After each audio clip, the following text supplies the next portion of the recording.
That's right. Today we're talking about the overhated stepchild of Hidetaka Miyazaki, Dark Souls 2. As a relatively new fan of the Soulsborne series, one of the first things that I was made aware of when transitioning from Elden Ring back towards the original games was to stay away from Dark Souls 2. Now, don't get me wrong, this game is by no means perfect, but it's far from the hot, sloppy garbage that the Souls community's descriptions had me expecting it to be. A lot of the reason for the excessive hate that this game faces comes from the fact that it wasn't directed by Miyazaki. While he was involved in the game's development, he was primarily focused on Bloodborne at the time. As previously mentioned, if the Souls games were to be called Miyazaki's children, then Dark Souls 2 would have been married into the family. Miyazaki's absence as director does bring this sort of emptiness to the world of Dark Souls 2, like it's missing a certain important something that makes the Dark Souls games what they are. The fact that Dark Souls 2 introduced so many new changes to visuals and gameplay, only for most of it to be left out of future installments, also causes Dark Souls 2 to feel somewhat exempt from the series' overall timeline and canonicity, to the extent that some fans even believe the game to be non-canon, or completely unrelated to the other two games. But you can't really blame them for thinking that, as skipping the second game and going straight from Dark Souls 1 to 3 doesn't really leave you with any unanswered questions. The story of Dark Souls 2 takes place sometime between the first and third games, and has this strong atmosphere of hopelessness and decay. All of the events of the first game have been long forgotten. Names, places, and people have all been lost to time. I don't actually mind the way that Dark Souls 2's world is constructed. I do, however, have a problem with how it fits into the overall lore of the series. If everything has been forgotten, why in Dark Souls 3, a game which takes place after the second one, has everyone magically remembered all of the events of Dark Souls 1 like they just happened yesterday? Keep in mind, this isn't a problem I have with Dark Souls 3's story. I think it's the best of the three by far. However, it is highlighting a problem I have with the story of Dark Souls 2. Instead of setting it in such a grim and desolate future where everything has been forgotten, they simply could have had it take place somewhere far enough away that the events of the first game are no longer relevant. With that being said, I actually quite enjoy the atmosphere and story of Dark Souls 2. I just wish that the devs at FromSoft would have looked a bit further ahead at how the apocalyptic and depressive aesthetic of Dark Souls 2's story could have been problematic for a possible third installment later down the line. But that's more than enough negativity for now. It's time to give this game some praise. I believe that regardless of its faults, Dark Souls 2 was a necessary entry to the series. I think that one of the reasons Dark Souls 3 is such a great game is because of the experience that devs at FromSoft got from Dark Souls 2's development. On top of that experience, countless new features which are now mainstays of any Souls game were first implemented in Dark Souls 2. On my initial playthrough of Dark Souls 2, I found myself wondering why the Souls community had so unanimously decided to beat this game into the ground. It definitely had some rough patches here and there, but so did its predecessor, Dark Souls 1. Dark Souls 1 was clunky, visually unappealing, and bland at times, and suffered a rushed release towards the end of its development, resulting in the second half of the game feeling underbaked and unfinished. What exactly protects DS1 from the relentless onslaught of criticism and hatred that has pummeled Dark Souls 2 ever since its release? The reason as to why Dark Souls 1 rarely receives this kind of hate is simple, that being that the series wouldn't be here without it. But I'd like to make the argument that the Souls series, or at least the Souls series as we know it today, wouldn't be here without Dark Souls 2 either.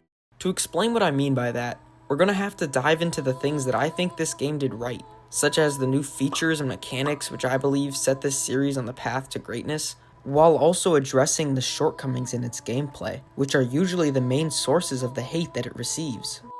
Starting off with the good, one of the most significant and impactful gameplay changes that Dark Souls 2 brought to the series was the implementation of unrestricted fast travel.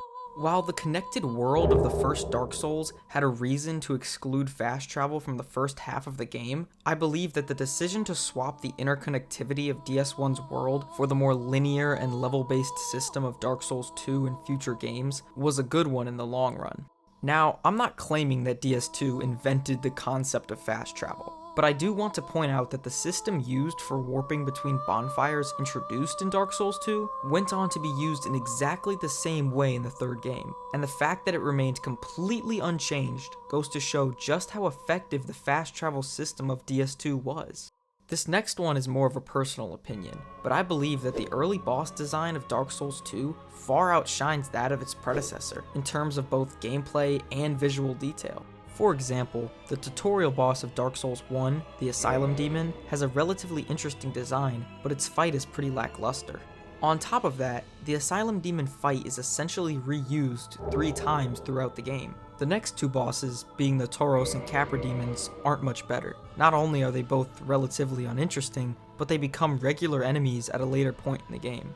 Now, the early bosses of Dark Souls 2 aren't perfect in any way, but I believe them to be far better than those of the first game. Take the Pursuer for example, a boss which was for myself and many others the second boss fight of the game. The way the game sets this boss up is incredible, as he feels like more than just a wandering demon which you've randomly stumbled upon. His design is chock full of incredible detail, from the screaming faces trying to escape his chest piece, to the way he eerily floats around the arena like some kind of ghost. The design of the Pursuer makes me think. It makes me wonder what he's supposed to represent and pushes me to want to make my own theories about who he is and why he's here. On the other hand, I've watched multiple lore videos breaking down the demon bosses of Dark Souls 1, and yet I still don't care for their fights, their lore, or their designs. The Pursuer intrigues me in a way that the Asylum, Tauros, and Capra demons never did. And while his fight is a source of some choppy gameplay issues, I still find that he serves as an incredible early game boss. The reason I'm specifically highlighting early game bosses over bosses in general is due to the fact that almost directly after the Pursuer fight, the boss roster of Dark Souls 2 begins to slowly decline in quality, with the exception of a few solid ones every now and then. That decline in quality is something that will be covered thoroughly in just a moment. But before that, I'd like to list off some of the minor improvements that Dark Souls 2 made to the Souls formula, which I believe have become essential mechanics in any Souls-like. Dual wielding and power stancing, the ability to respec your character into different builds, bosses having multiple lock-on points, more fluid combat, these are all things that I believe massively contributed to the success and structure of games like Bloodborne, Dark Souls 3, and Elden Ring. These games wouldn't be as good as they are, in fact they likely wouldn't even be here, without the experimental period of new mechanics and ideas that Dark Souls 2's development served as. Despite all the praise that I'm willing to give this game, it remains undeniable that the hate it faces is rooted in genuine problems. And no matter how influential or important I believe DS2 to be, I can't talk about this game's highs without recognizing its very low lows. The first of which being the previously mentioned decline in the quality of its bosses. Dark Souls 2 serves as a shining example of quantity over quality. Including base game and DLC content, Dark Souls 2 has 42 bosses, which when excluding Elden Ring is the most out of any Souls game, and nearly double the amount of bosses in the first game. On its own, a larger quantity of bosses and areas, especially in a Souls title, is in no way a bad thing. As seen with the massive success of Elden Ring, which has a grand total of 238 bosses and a massive open world, it can be a very good thing that encourages exploration and allows players to pour hundreds of hours into their save files without feeling bored. But without the proper space or time to develop and accommodate such a large roster of bosses, the in-game world starts to feel very cluttered and rushed. I believe that with the boss roster of Dark Souls 2, FromSoft was attempting to say that this game was going to be bigger and better than the first. However, it's clear that they put a little too much emphasis on the bigger part.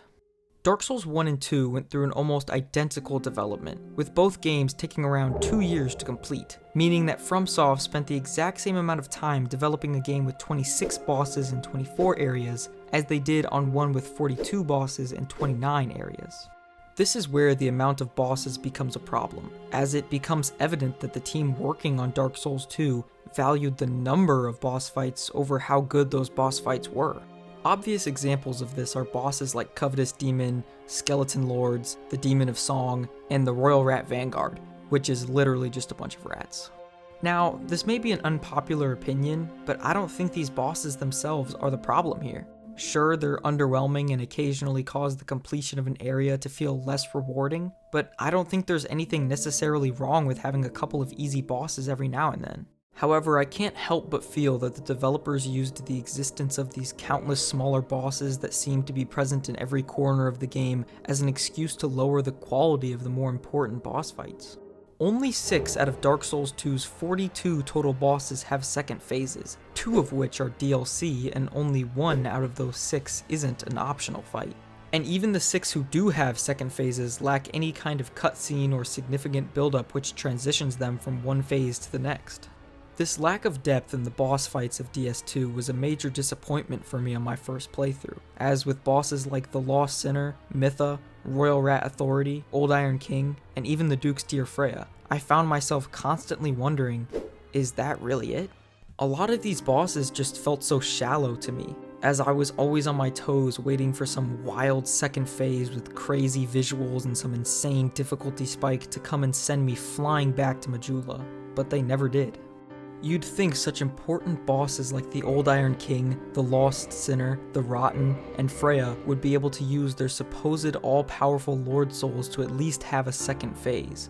But instead, they're left feeling no different than any other boss you might happen to stumble upon. Trying to cram this huge roster of boss fights into a game not big or long enough to fully flesh them out causes the majority of bosses in this game to feel extremely forgettable, and it unfortunately bars them from ever becoming staples in the Souls community. This disappointing truth about the bosses of Dark Souls 2 is undeniably the result of FromSoft's over-ambitious attempt at making a game bigger and better than the original Dark Souls.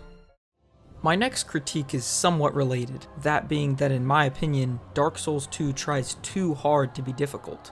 Now, in all honesty, Dark Souls 2 isn't really that challenging of a game. However, it is an extremely punishing one.